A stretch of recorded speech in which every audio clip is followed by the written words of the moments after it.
FM Noticias. Información para escuchar. Información para entender. Bien, hoy, en estos 2 días, no es que está bien de salud, pero intentaremos en este tema que es profundo. Ya lo vamos a ver, no es una visita de esas folclóricas, porque sí, formales, sino que trae unas posibilidades en todo el país enormes que ahora voy a tratar de describir. No son solas las que aquí se han expresado en los discursos, en las palabras anteriores, que ya de por sí tienen un peso fundamental en lo que queremos hacer en Colombia, sino que hay más y tienen diversas consecuencias. Estamos hablando de la empresa privada de mayor capacidad de empleo, de irradiación en la economía nacional e internacional de Colombia. Estamos hablando de un gran capital, para ponerlo en otros términos, y cómo ese gran capital puede coincidir, siendo privado, con objetivos públicos, con objetivos de la sociedad. Cómo se puede inscribir, enmarcar dentro de unos propósitos, unas búsquedas que la sociedad colombiana actual tiene. La historia es larga y por tanto tenemos que referirnos a lo actual. Viendo el proceso productivo por el que pasé hace un rato, pues yo recordaba un tanto mi propio origen político. Muy joven, en una ciudad industrial, igual, Zipaquirá, la fría, obviamente, con otras culturas que son colombianas, pero hay una diversidad colombiana que hay que entender, y donde los obreros me metían clandestino a las fábricas, no invitado por los dueños, para mirar, simplemente para sentir la experiencia de un trabajador, de una trabajadora, los sitios calientes, los sitios donde si se trabaja 10 años ahí se tiene problemas, donde el organismo humano se desgasta, porque al final es un capital que vamos invirtiendo en el tiempo, en este caso a cambio de un salario, para sostener una familia muchas veces, la mayoría de las veces, para sobrevivir. Y esa maquinaria que va moviéndose ha pasado por la reciente historia de Colombia para bien y para mal. Esto que llamamos el proceso de producción industrial no nació con la humanidad, nació hace 2 siglos más o menos. Ya venía con unas marcas que son la problemática política del mundo de hoy, contemporáneo del mundo, no solo de Colombia. La primera marca con que nació es que utiliza una energía de la cual hoy nos tenemos que despegar. Y es todo una problemática. Nació con el vapor de agua que se consigue cocinando el agua con carbón. Esa es la famosa máquina de Watt. Y ahí comenzó la revolución industrial, ahí comenzó la industria. Solo un modo de producir pudo generarla. Antes, en la historia de la humanidad, no se podía. Era una historia premoderna, dicen los filósofos. Mucha de esa premodernidad la tenemos hoy en Colombia y nos hace daño, nos hace poco productivos. Ahora hablaré un poco de eso. La industria finalmente fue creciendo y fue creciendo por aquí, en esta zona. No fue la única, pero unas zonas de Colombia generaron el modo de producción industrial tal cual se desarrollaba en países del mundo. ¿Por qué Antioquia generó la industria? Esa es una buena pregunta. Y yo me tuve que referirme y hablar, incluso personalmente, muchas horas de este tema, con un industrial antioqueño que ya murió, con una vida interesante desde joven, que se llamaba Germán Echavarría Olózaga. Esos nombres son vascos. Él de joven era un rebelde. Como empleado público hizo un acto de rebeldía inmenso, que fue tomarse el grupo financiero más importante que estaba ordeñando al país en ese entonces. Yo alcancé de joven, de casi niño, a escuchar las noticias de eso. Y después se convirtió en un gran industrial, uno de los hombres más ricos de Colombia, hasta que murió ya de avanzada edad, y él escribió un librito así chiquitico, que yo quise leer. Era una interpretación de la teoría de Keynes al desarrollo industrial, muy interesante. Entonces, dijo, Antioquia perdió el impulso industrial porque quiso quedarse con la tierra. Esa es su tesis. Keynes había inventado una teoría de la liquidez, de la preferencia por la liquidez, o sea, cómo los seres humanos prefieren tener el dinero debajo del colchón. Y este señor lo transformó en una preferencia no por el dinero, sino por la tierra. Ahí ustedes pueden ver dos fases de la historia de Colombia, porque no es de Antioquia solo, que hay que analizar. Cuando teníamos el empuje industrial y cuando lo que se quiso fue tener tierra. Tener tierra es una premodernidad y nos llevó a la violencia. Muchos factores incidieron en eso y no es este el momento de profundizar, pero sí es recordar. Acaparar la tierra es de los feudales. Y el impulso industrial es exclusivamente de los capitalistas, algún día lo fue de los socialistas, pero se acabaron. La industria es moderna, el acaparamiento de tierras es de los señores feudales de la Edad Media, que era una época muy violenta, pero que nosotros trajimos a nuestro presente. El mensaje de Echavarría es interesante porque marca una discusión política en Colombia. ¿Hacia dónde vamos? A que unas personas sean acaparadoras de tierra y el campesino cada vez sea más pobre, con menos posibilidades y termine buscando de qué sobrevivir, y si la hoja de coca lo es, pues por ahí se mete, porque no va a dejar morir a la familia, o si somos capaces de dar el impulso y el paso hacia la modernidad a partir de la industria, tal cual mucha gente aquí en esta región enseñó en su momento. Esto trae más análisis. El proceso de producción industrial nació marcado por un conflicto.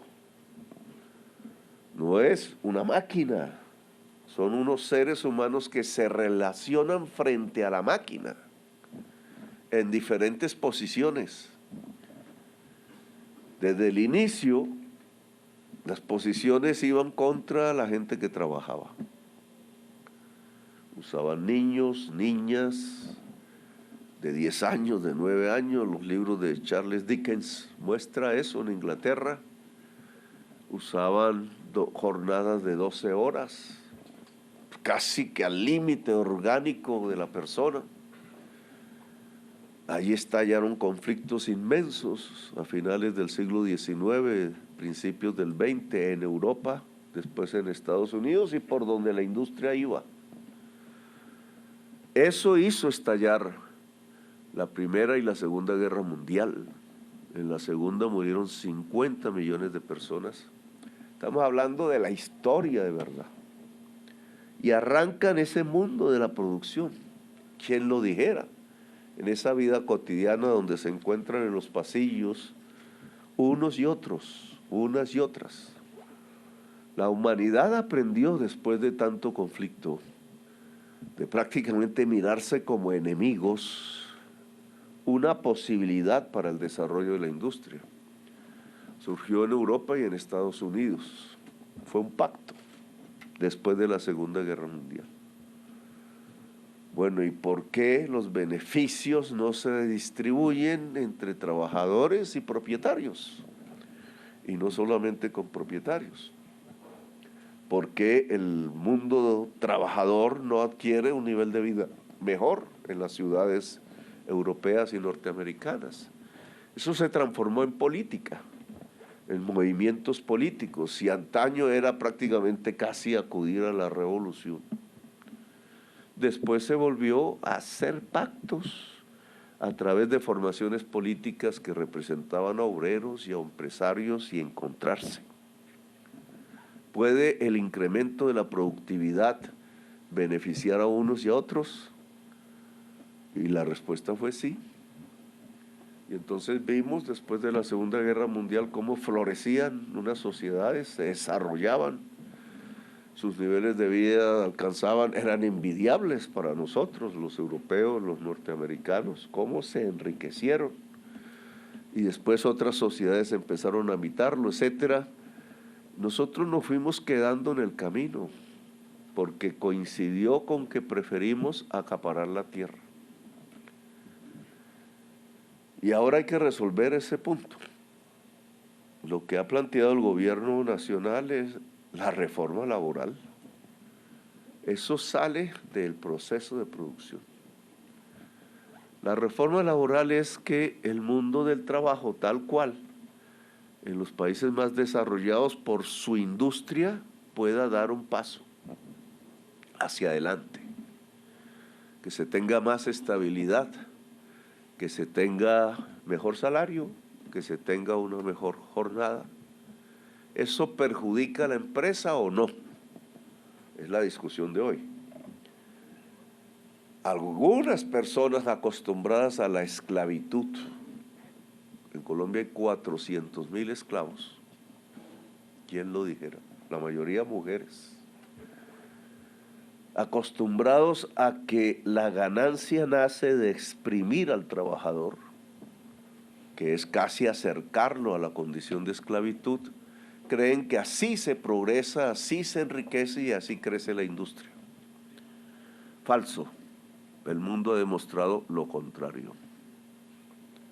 Ese camino es como el de acaparar la tierra, solo nos lleva a la violencia y a la pobreza y a la desigualdad. Si se compartan los niveles de productividad, no se trata de anulárselos a unos para coger los otros, sino compartirlos. El mundo industrial mejora en productividad. Nosotros somos el país con menos productividad de toda la OCDE y con la jornada laboral más alta. Eso no es una coincidencia. Es que porque la jornada laboral es la más alta de la OCDE, es que somos los menos productivos. Porque el bienestar del trabajador está ligado a la productividad. Si queremos más productividad, necesitamos más bienestar y viceversa. Y en esto, el anuncio que acaba de hacer Nutresa va en el camino que nosotros nos hemos propuesto. De ahí la importancia de esta reunión delante de los medios de comunicación. Porque lo que se ha planteado aquí en un aspecto es la vivienda. La vivienda para los trabajadores no lo puede resolver la sola empresa, ni los solos trabajadores. Se necesitan ambos, indudablemente, pero se necesita el Estado. Y aquí hemos puesto la mejor institución del Estado en términos de vivienda, que es el Fondo Nacional del Ahorro. Ha alcanzado unos niveles altos de eficiencia. No demora un día una cesantía, por ejemplo, que antes tocaba esperarla años. Yo mismo me he aprovechado del FNA para mi primera casa, porque fue la única manera de acceder a un crédito que pudiera pagar en ese momento. Y no era que estuviera re mal, sino que prácticamente el acceso al crédito de vivienda, y sobre todo ahora, pues es muy difícil. Hay que tener con qué para pagarlo y ahí se friega la mayoría. En esa medida, este programa con ustedes, con que hay que mirarlo en dos aspectos, es lo que yo propongo, porque la mayor necesidad de vivienda no es una vivienda nueva, según los datos, es mejorar una vivienda. La mayor parte de la gente de Colombia tiene donde dormir, pero en muy malas condiciones sanitarias, etcétera. La estética es fundamental para la vida humana. Si yo me levanto y veo un árbol, aunque sea una flor, un color bonito, no el gris del cemento, tengo mayores fuerzas para querer vivir en el mundo. Lo contrario, si el niño se cría entre el cemento gris, el óxido del hierro, etcétera, pues su vida no va a tener la amplitud que queremos y tendremos de ahí quizás problemas para la sociedad. Entonces, mejorar la vivienda debe ser parte de este programa, de quienes me dicen la mitad de la fuerza de trabajo de la empresa tiene una vivienda. Ahí hay para algunos y algunas que mejorarla y ahí debe haber entonces una posibilidad financiera para ello. Que el FNA y el Ministerio de Vivienda pueden garantizar sin mayores costos. En el mundo de la vivienda nueva, que es otra necesidad, que también aquí según los datos es la mitad de la fuerza de trabajo, entonces también juntar el esfuerzo, una tasa de interés muy por debajo de la que nos ha puesto el Banco de la República, que vuelve inaccesible la vivienda, por eso se ha desplomado la vivienda en Colombia.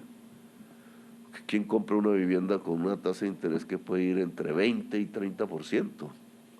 Casi como suicidarse. Entonces, si no baja la tasa de interés y nosotros la queremos bajar por nuestro lado, en nuestras instituciones, pues entonces no hay acceso a un bien que trae bienestar. Un mejor vivir soluciona un aspecto de la vida y no cualquiera, es importante. Entonces, la propuesta hecha con Nutresa aquí va encaminada a mostrarle al país todo que no es un insulto, ni una grosería, ni una brutalidad el plantearse que la gente que trabaja asalariadamente pueda vivir mejor. Y coincide con nuestro propósito que esperamos que el Congreso de la República acoja, del que el camino de la ganancia y de la riqueza no es volver a la gente que trabaja esclava, sino volverla a seres humanos con capacidades humanas, viviendo una vida mejor. Siempre será mejorable, todos queremos vivir siempre mejor. Y el mundo va cambiando y entonces va transformando las necesidades, pero esta es la respuesta que hay que dar.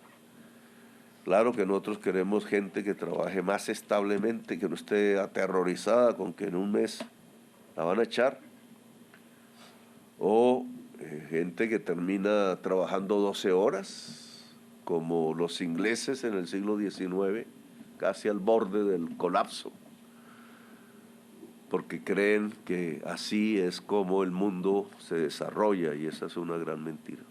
El mundo se desarrolla por el cerebro, no por la fuerza muscular, y no por la fuerza muscular puesta al borde del colapso, ni para hombres ni para mujeres. Otro aspecto aquí que sale de esto, que es el proceso productivo, o sea, de este paseíto de una hora, es la energía, que es la gran discusión política de hoy. De la primera, de la que he planteado, que es el de la productividad, surge un peligro inmenso, que Colombia no se ha dado cuenta, ni sus empresarios, ni sus trabajadores, ni sus organizaciones, ni las trabajadoras. Y es que en el ánimo de aumentar la productividad, tal como surgió después de la Segunda Guerra Mundial, hemos llegado a momentos de automatización. Ahí vi una maquinita de esas, ¿cierto? Solita pone las chocolatinas que yo quería comerme cuando era niño, para llenar el álbum. La, las chocolatinas Jet. La automatización, por ahora, no es el problema. Si se amplía la producción, porque más fuerza de trabajo usa. Pero la automatización está siendo trasladada a lo que se llama inteligencia artificial. Sale un artículo en la prensa y muy poco lo leen, porque es matemática pura. La matemática en su máximo nivel. Y se desarrolla a partir de la programación de computadores, es decir, del lenguaje con las máquinas. Eso no existía en el siglo XIX. El lenguaje con las máquinas es el brazo musculoso moviendo la palanca. Y si se trabota, más fuerza. Ahora es una matemática sutil y se mueve apenas espichando un botoncito. Hay que saberlo espichar. Pero lo que hay ahí lo han hecho otros trabajadores que no usan la fuerza muscular para mover la palanca, sino que usan el cerebro colectivo. Eso no lo hace un solo inventor. Son redes de miles en todo el mundo, expertos en matemáticas creando el software o la programación, como llamamos nosotros. Eso se ha complejizado de tal manera que hemos llegado a un punto en donde se prevé que se puede mover toda una empresa como esta sin un solo trabajador. Claro, de ahí sale que el trabajo va a desaparecer, ¿no? Habrá unos trabajadores detrás que no vemos, los que hacen el software. Dirán, entonces si no estudiamos eso nos fregamos. Y es cierto. Ese mundo que viene en los próximos 30 años va a causar de nuevo el conflicto inicial. ¿Para quién la productividad? Porque si volvemos al nivel del siglo XIX, va a haber gente muy rica, pero riquísima, ya aparecen algunos. Y los demás en la calle. Y un mundo así va a ser profundamente conflictivo.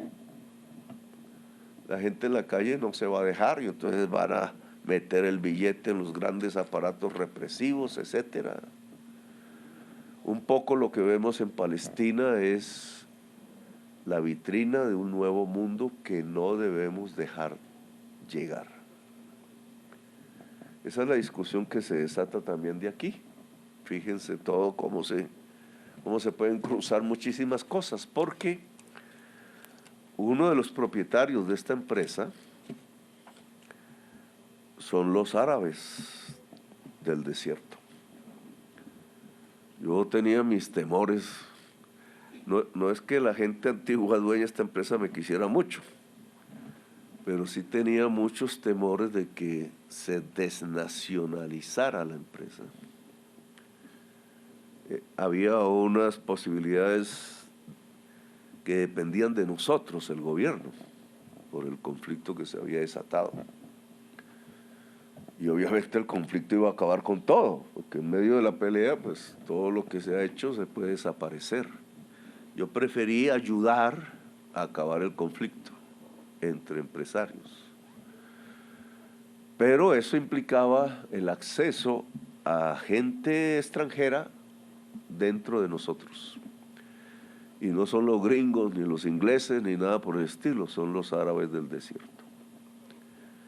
Y entonces me decidí ir a hablar con ellos, conocerlos, no simplemente escuchar lo que dicen de ellos. Y fui a Dubái y hablé con los jefes de ellos, ¿cierto? El jefe político, el jefe económico. Ellos se organizan de manera diferente a nosotros, un emirato.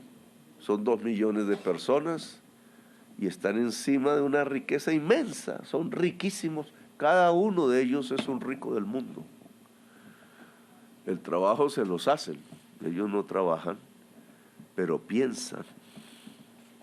No se han quedado viviendo como el pachaje, decíamos nosotros, sino que sabiendo que esa riqueza se les va a acabar porque es petróleo. Y el petróleo, no porque se acabe debajo, sino porque se va a dejar de usar, pues los puede mandar de nuevo a la pobreza, y se han alistado, han sido previsivos, se han ido a las mejores universidades del mundo, los jóvenes salen de las mejores facultades de matemáticas. Los árabes se inventaron parte de las matemáticas, los números por lo menos, y han calculado qué hacer. Han visto el mundo, les abren las puertas en todas partes, no les cierran los clubes, ni en Europa ni en Estados Unidos. Son pues gente poderosa y han tomado una decisión: invertir en las vanguardias económicas del mundo y en algo que es fundamental, que es lo que acabo yo de hablar, que es lo que va a cambiar para bien o para mal el mundo en las próximas 3 décadas: la inteligencia artificial. Y aquí se junta lo que acabo de hablarles con la realidad de Nutresa. Porque yo les puse como condición, me recibieron como hermano, nos entendemos. El pueblo colombiano está ligado al pueblo árabe en su inicio, porque los marineros que llegaban en las carabelas de los conquistadores eran árabes, recién derrotados en el sur de España. Podemos entendernos.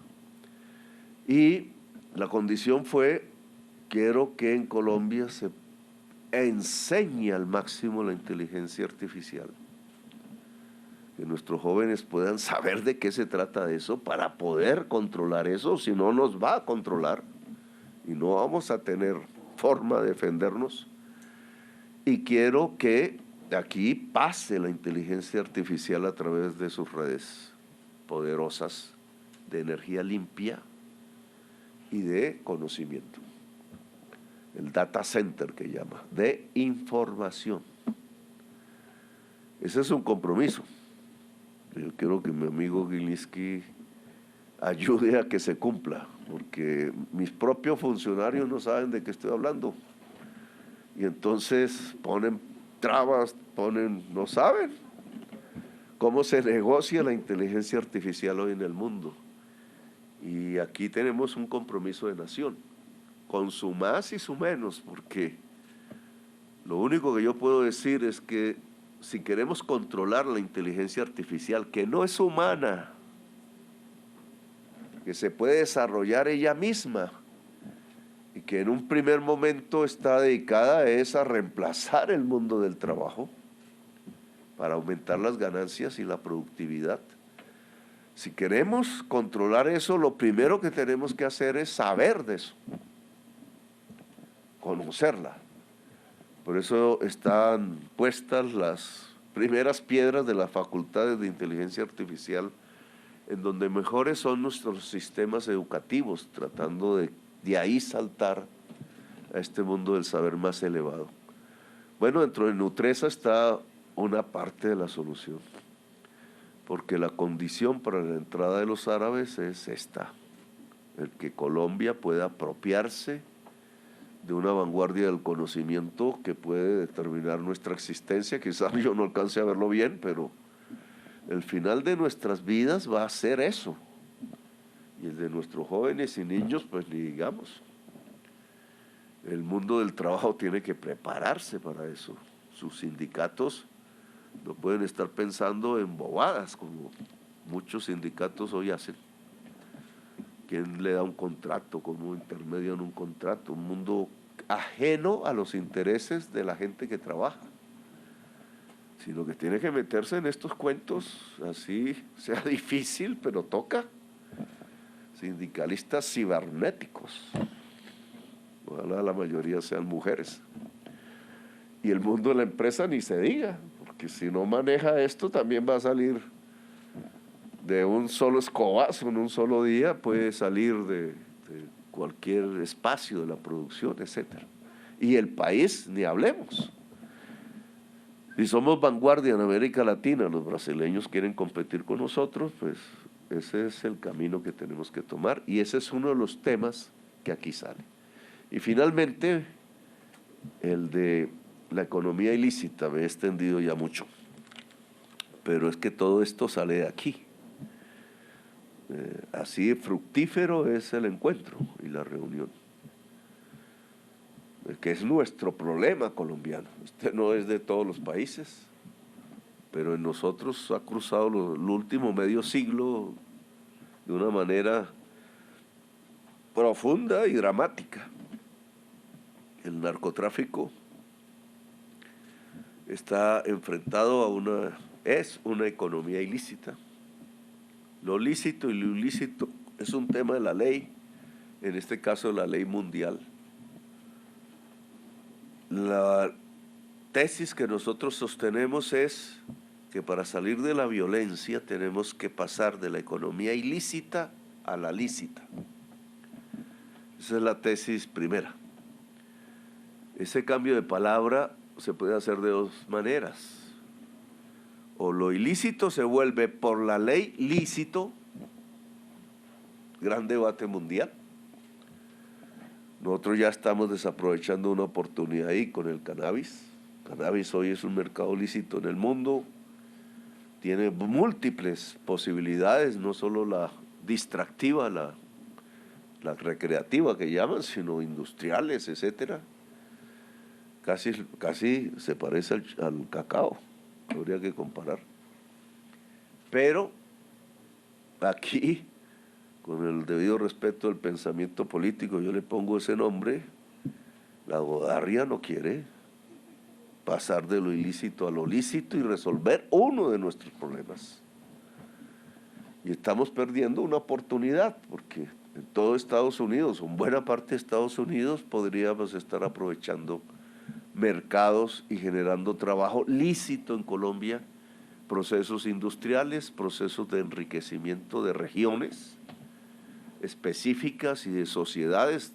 Sus bemoles traerá, obviamente, pero yo veo ahí una tontería, el que estemos nosotros quietos, enmarcados en unos territorios que están llenos de violencia, porque se vuelve ilícito lo que se produce ahí. En otros casos no podemos hacer lo mismo. La hoja de coca, la cocaína, esa discusión pasará el tiempo de mi gobierno, entonces no me puedo esperar a que llegue a una conclusión. Llegará en un tiempo. Las cosas ilícitas cada vez empeoran más. Los norteamericanos pasaron de la marihuana, que no mata a nadie, y el LSD, esa época de los hippies, a la cocaína, que les mató más o menos 4,000 personas al año, más por las mezclas, y ahora está con 100,000 muertos al año, es decir, una pandemia de salud pública total, porque se pasaron a consumir una droga de la muerte, que mata, que es mortal casi que automáticamente, que es el fentanilo, que es química, eso no sale de aquí, eso no utiliza la tierra, es muy fácil, es una mezcla química industrial. La pregunta es por qué los jóvenes o la gente que usa eso la usa. ¿Por qué dejaron de usar otras que no los mataba al menos y ahora usan una que tiene el componente de la muerte casi que a diario? Y yo he concluido que ya una parte de la sociedad en tiempos de la crisis climática está buscando su propia muerte. Y por eso las drogas cambian. Y las culturas. Y por eso entonces ya no nacen niños, porque se desconectan muchachos y muchachas cuando están apenas después de la adolescencia. Ya empieza a haber un rechazo a la vida en una parte de la humanidad, que tiene que ver con el suicidio, etcétera. Porque los tiempos llaman es a la muerte y no a la vida. Necesidad de un cambio político, indudablemente, de una transformación en esas sociedades que todavía no ven. El problema de las drogas tiene un tema de decisiones políticas detrás muy grande, entre otras, como un joven no vive solo, aislado completamente de cualquier tipo de contacto humano que no sean las máquinas. Y cómo se puede llenar de amor y de afectos y de equivocaciones y aciertos, pero adquirir la intensidad de la vida. Bueno, en ese mundo la hoja de coca cada vez tiene menos que hacer. Ha caído su precio. El gobierno anterior hubo una gran producción que está guardada y el precio de la cocaína cae, y al caer, alguien me da, tienen los números, tú tienes los números. ¿Cómo es la de 45,000? Si quieres, hablas. Antes se pagaba 45,000 la arroba, ahora 17,000 el productor. De arroba de hoja de coca. De arroba de hoja de coca, que son como 12 kilos. Esa es la señal de un desplome del mercado. ¿Por qué? Porque hay sustitutos más letales, le decimos a los gringos. Ellos creen que porque hay sobreproducción pueden ser ambas cosas al mismo tiempo. Pero hoy tenemos un campesinado que quiere salir de la producción de hoja de coca porque ya no le da sino muertos. Colombia se está quedando con los muertos, los mexicanos se quedan con la ganancia. Mexicanos, serbios, albaneses, españoles, norteamericanos acaban de coger un sueco. Aquí en Medellín, en el poblado, no sé cómo se llama el sueco. Y así se volvió una multinacional. Colombia perdió el monopolio de eso. Y entonces aquí llegan a que configuremos los ejércitos para matarnos entre nosotros. Y ellos se quedan con las ganancias. ¡Qué pendejada! Entonces la oportunidad de salir ahí es hoy. Uno no sabe qué pasará en 10 años, puede variar todo, pero hoy hay una oportunidad. Y es donde el gobierno tiene que actuar fundamentalmente. Y se trata no de ver cómo coge uno los campesinos, los mete en una cárcel, está llena las cárceles de campesinos. O un joven por ahí con un alijo en el bolsillo y para la cárcel. Con el debido respeto que me merece el alcalde, hemos llenado las cárceles de Colombia de campesinos presos, jóvenes presos, y los cementerios de lo mismo.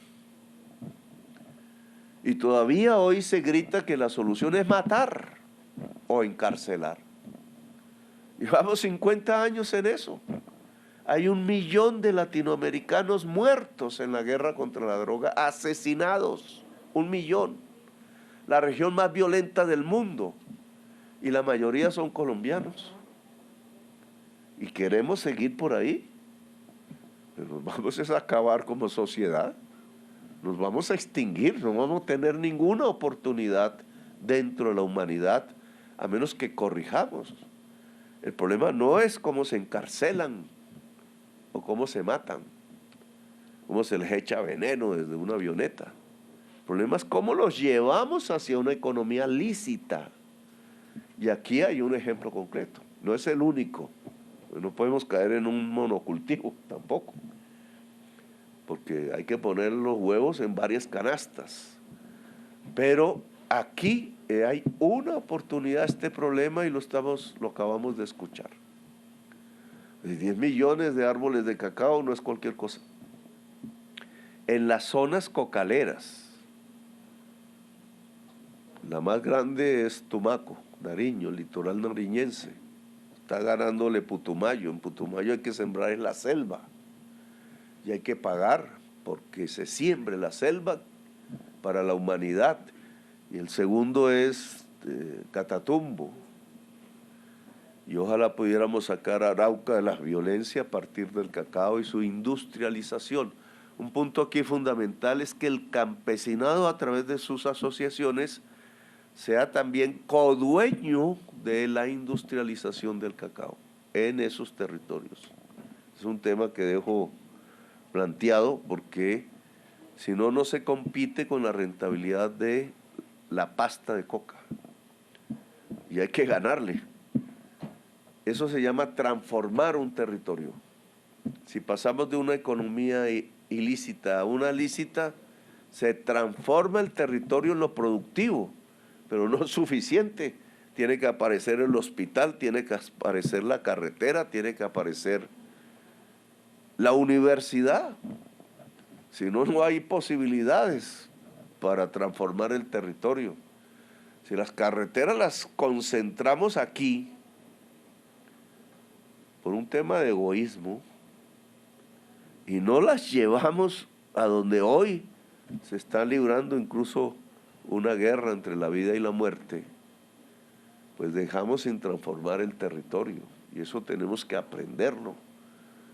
Como Antioquia, que fue el faro industrial de Colombia, indudable, aquí lo estamos viendo, puede ser también un faro de las soluciones de las problemáticas actuales de Colombia, que pasan también por industrializarse, pero allá, donde hoy se mata a la gente entre sí porque no tiene alternativa, y se mata por montones. Y nuestro deber, no solo como gobierno, que lo es, sino como sociedad diversa toda, es salir de ese problema. Y el ejemplo de Nutresa aquí, entonces, nos ha dado para hablar varios temas de la historia y de la discusión política seria, no de la pendeja. La discusión política pendeja es cómo voy yo. Ese es el 90% de la política colombiana. Pero nosotros estamos aquí para plantear los problemas serios. No quiere decir que tengamos la solución, porque eso hay que discutirlo y hay que practicarlo. Y ya sabremos en los procesos si resultan o no resultan. Así que le agradezco a Nutresa, a sus propietarios, a la fuerza de trabajo aquí presente, muscular, cerebral, etcétera, el que haya permitido que este día de hoy se pueda presentar a Colombia, presentarle los problemas y las soluciones posibles y ser un faro aquí que alumbre el porvenir de Colombia.